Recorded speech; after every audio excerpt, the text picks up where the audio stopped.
Cronkite's Vietnam report. Reel 1, tease, take 4.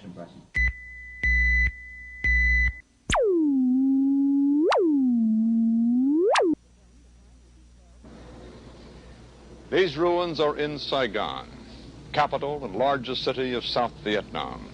They were left here by an act of war, Vietnamese against Vietnamese. In late February 1968, President Lyndon Baines Johnson was watching a CBS News report from the network's most esteemed anchor, Walter Cronkite. Cronkite had visited Vietnam after the Tet Offensive, a series of Viet Cong military operations in January of 1968 that shocked the American public. Cronkite went to South Vietnam to report on the situation, with nearly 500,000 American troops stationed in the country. Upon his return to the United States, Cronkite closed out his report by saying, To say that we are mired in stalemate seems the only realistic, if unsatisfactory, conclusion. On the off chance that military and political analysts are right, in the next few months we must test the enemy's intentions in case this is indeed his last big gasp before negotiations. But it is increasingly clear to this reporter that the only rational way out then will be to negotiate, not as victors, but as an honorable people who lived up to their pledge to defend democracy and did the best they could. This is Walter Cronkite. Good night. After watching Cronkite's report, Johnson talked to George Christian, the president's press secretary, and said that if he had lost Cronkite, he had lost Mr. Average Citizen. As a result, it solidified his decision not to run for president, which led to his surprise announcement on March 31st, 1968. Accordingly, I shall not seek, and I will not accept the nomination of my party for another term as your president. This series of events became known as the Cronkite moment. But how did we find out about this moment? Obviously, there weren't any cameras watching Johnson saying this to Christian, or of Johnson watching Cronkite's report, so where did this come from? Technically, the first time this moment was mentioned was in a 1970 book by William Small, called To Kill a Messenger, with the mention of this moment not gaining any press whatsoever. It wasn't until February of 1976 when David Halberstam's article in The Atlantic called CBS, The Power and the Profits Part 2 mentions a series of events and gains national traction.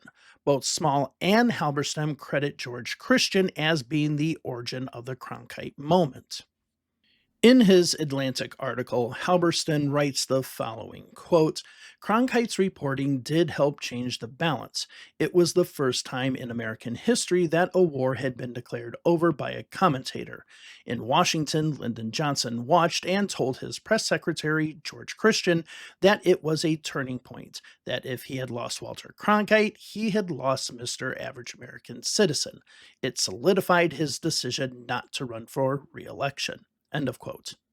This story was accepted without debate until 2010, when American University communications professor W. Joseph Campbell argued that he believes that the Cronkite moment is a myth. So, who is right? Is Campbell right, or is Halberstam right? Are both of them right? Are both of them wrong? Is the truth a mixture of what both of them say? In this video, we are going to delve into the topic, look at if the Cronkite moment took place, and how we should look at this within the context of history.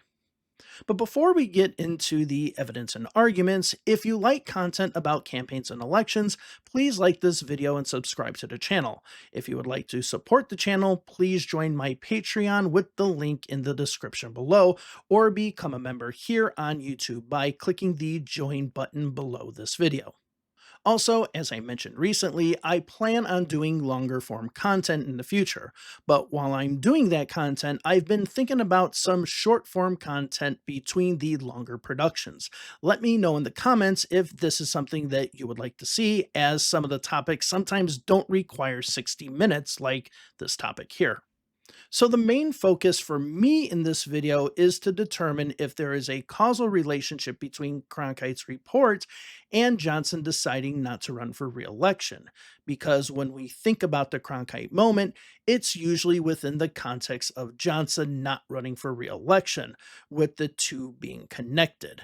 With that, there is a lot of evidence that I will be presenting from George Christian, Johnson's press secretary, who is the source behind the Cronkite moment, according to both Halberstam and Small, who I mentioned earlier. But before we delve into the topic, I want to poke a few holes into Campbell's argument. The first critique that I have is that Campbell never seems to mention George Christian in any of his writings or recorded interviews. Considering that Christian is the source of the entire legend in the first place, I'd figure that he would be prominent in Campbell's arguments. Instead, Campbell says that Johnson told an aide or aides, but not Christian. You'll see why I have a huge problem with this later on. The second critique is what Campbell says here. And the myth has it that Johnson watched this show in the White House, and upon hearing Cronkite's declaration that the U.S. military effort is mired in stalemate, Johnson leans over and snaps off the television set and says something to the effect of, if I've lost Cronkite, I've lost Middle America, or if I've lost Cronkite, I've lost the war, or I've lost the country. Now, from all the research that I have done, I have not found any accounts that say that Johnson snapped off the television and says the famous quote. So yes, Campbell says that this is incorrect, but I have no idea where he found that account in the first place. In Halberstam's article, he simply says that Johnson watched the program with no other details. We'll get back to this in a second as well. Campbell also says that Johnson couldn't have watched the program live, which aired on February 27th, 1968, because he was attending Texas Governor John Connally's birthday party in Austin, Texas. And while that is true, Johnson could have easily watched a recording of the show when he returned to the White House. But Campbell seems to be latching onto this "he didn't watch it live" argument as to say that he didn't see the program at all. He's even said that he didn't see the program in other videos. In this case, it's very clear Lyndon Johnson didn't even see the program. So, did Johnson watch the program, or at least Cronkite's commentary at the end of the program? Well, let's bring in George Christian's interview with David Colbert on September 17th, 1979. In this interview, Christian says, quote, "Now, whether or not Johnson saw that program at X time and that sort of thing, I don't know. He saw newscasts and other things. I'm sure that Johnson is bound to have seen the program. I remember being with Johnson when he saw a commentary from Cronkite.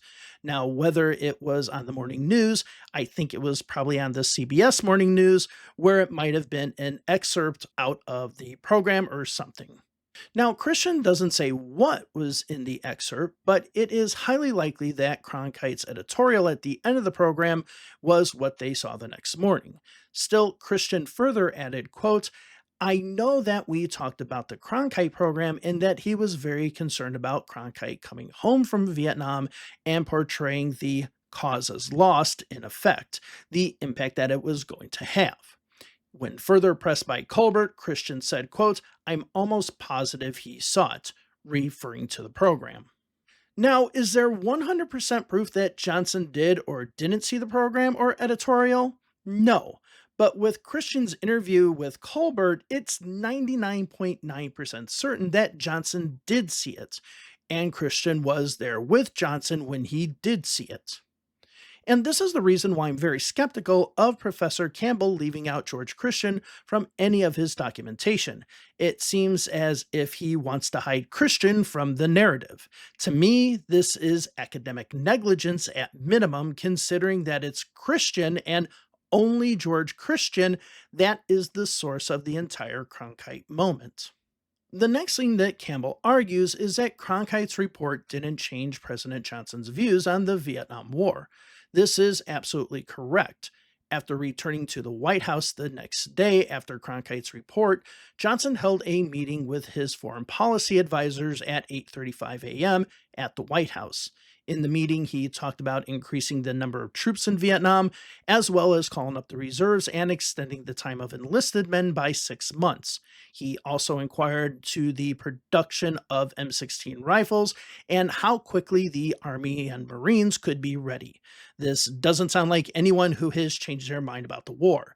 In fact, the discussions after Cronkite's report shows that Johnson was open to expanding the war, though he questioned South Vietnam's lack of recruiting men for the fight. And while Campbell is correct here, Halberstam never stated in his article that Johnson had changed his mind about the Vietnam War.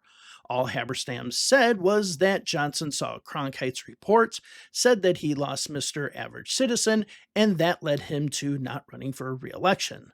From what I can see in Halberstam's article and later book, he never mentions Johnson having a change of heart. So let's recap. It's highly likely that Johnson saw Cronkite's report, though we don't know when and where he saw it. It's also true that Johnson didn't change his view on the Vietnam War based on the Cronkite report. Therefore, both Halberstam and Campbell get things right, but also get things wrong. With that, let's move on to the next part, which is if Johnson said, quote, "If I lost Cronkite, I lost Mr. Average Citizen," end of quote. Before we get into this one, it's interesting to note that Halberstam doesn't put this in quotes, meaning that it's already questionable as to whether it was directly what Johnson said or not. Campbell argues that there have been so many variations to what was supposedly said by Johnson that the reporting on what Johnson said must be false. This is where I have to side with Halberstam because he never said that it was a direct quote. But David Colbert also asked about this in his interview with George Christian. In the interview, Colbert asked, quote, "Walter Cronkite went to Vietnam and came back and broadcast an hour special on Vietnam, February 27th, 1968. Now, William Small, in his book, To Kill a Messenger, has a footnote where he says that you told him that Lyndon Johnson had watched the program and said, in effect, 'Well, my goodness, if Walter Cronkite is turned against me, I'm in effect losing Middle America.' Now, do you recall whether," end of quote. Then Christian starts his answer before Colbert finishes his question. Christian says, quote, "I don't recall telling Small that. I told Halberstam that later on. It was used in his recent book," end of quote. So we have it directly from the horse's mouth. George Christian confirms that he at least told Halberstam something that was similar to what Colbert said in his question. With that, the Colbert-Christian interview shows that it is highly likely that Johnson saw Cronkite's editorial and that Johnson also said a quote similar to what has been said in both books by Halberstam and Small. Now, there are two things I want to mention here. First of all, Campbell is correct to say that the quote has gone through so many iterations over the years that it has been twisted and turned in so many ways to say whatever somebody wants it to say. So Campbell is absolutely correct when mentioning this. Still, this interview debunks Campbell's argument. Because of this, I don't think that Christian's omission from any of Campbell's research is purely an oversight or a coincidence. Instead, it seems to be deliberate as Christian's interviews destroy Campbell's thesis. And to this point, Halberstam's account of the Cronkite moment is confirmed by Christian's interviews. But now we've come to the final question, and to me the most important question. Was Cronkite's report on Vietnam what caused Johnson to quit the presidential race? Because when all is said and done, that's been the true narrative when it comes to the Cronkite moment. That Johnson's announcement to not seek and not accept the nomination of his party for another term as president was directly a result of Cronkite's reporting. Of course, this is Halberstam's argument. As for Campbell's argument, he gives 3 reasons as to why Johnson didn't run, which I will link the video in the description below. First was that Johnson never intended to run in 1968. Second was that Johnson's political fortunes had turned because of bad results in New Hampshire against Eugene McCarthy, and then the entry of Robert Kennedy into the race. Third was that there were a group of advisors that told Johnson that he had to get out of the Vietnam War. But according to our primary source, George Christian, both Halberstam and Campbell are wrong. In 1988, Christian wrote an article in the Texas Monthly called "The Night Lyndon Quit." In his article, Christian said, quote, "The first time President Johnson told me that he wasn't going to run for re-election, I thought he was pulling my leg. It was the late summer of 1967, and we were in his bedroom, where I went every weekday morning to discuss issues prior to starting my press briefing. He instructed me to start working on a withdrawal statement." So again, we have it straight from the horse's mouth, the actual source itself, George Christian. He says that Johnson had already considered dropping out in the summer of 1967, months before Cronkite's report. The next sentence in the next paragraph of the article is very important, as Christian says, quote, "His reasons were based entirely on health," end of quote. Though he doesn't say this directly, this comes across as Christian saying that Halberstam's book is factually false. Now, some of you might be saying, okay, but that was 20 years after the fact and 12 years after the article by Halberstam was published. Maybe George Christian was trying to put a different spin on this. Maybe he's trying to provide an alternative history. And if that was the only account of what Christian said, then yes, those arguments would be legitimate. But luckily for us, we have a contemporaneous interview of George Christian conducted by Thomas H. Baker on November 11th, 1968, 2 years before Small's book and 8 years before Halberstam's article, thus years before any mention of the Cronkite moment. This interview backs up what Christian said 20 years later in the Texas Monthly article. In this interview, when asked about Johnson deciding not to run, Christian told Baker, quote, "I worked with him on the matter back in the fall of 1967 and during the latter period when he was making the decisions, the final decisions on the matter. I was with him a great deal during that time," end of quote. Christian continued to say that Johnson had made his own intentions known in the late summer of 1967 and that he believed that Johnson never had any intentions to run for re-election. This confirms the timing that Christian wrote about 20 years later, which was the summer of 1967. But there's more. George Christian continued saying, quote, "Well, in the fall of 67, he had me write a statement announcing that he didn't intend to seek re-election.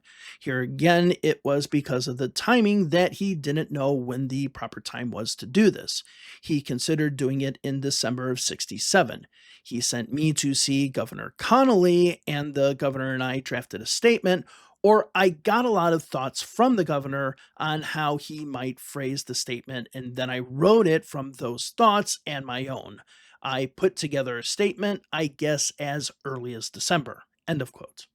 I have put the interview link in the description below so you can read it for yourself. And as you can see, everything that was mentioned in the 1988 article was also mentioned in the 1968 interview. But there was one difference. In 1988, George Christian said that the president's health was the reason Johnson didn't run. This makes perfect sense since on November 11th, 1968, Christian couldn't make any public statements about Johnson's health as he was still president and Christian was still his press secretary. Divulging this information could have a number of national security implications, both domestically and abroad. So here we go. This is what Donald Trump would call the smocking gun.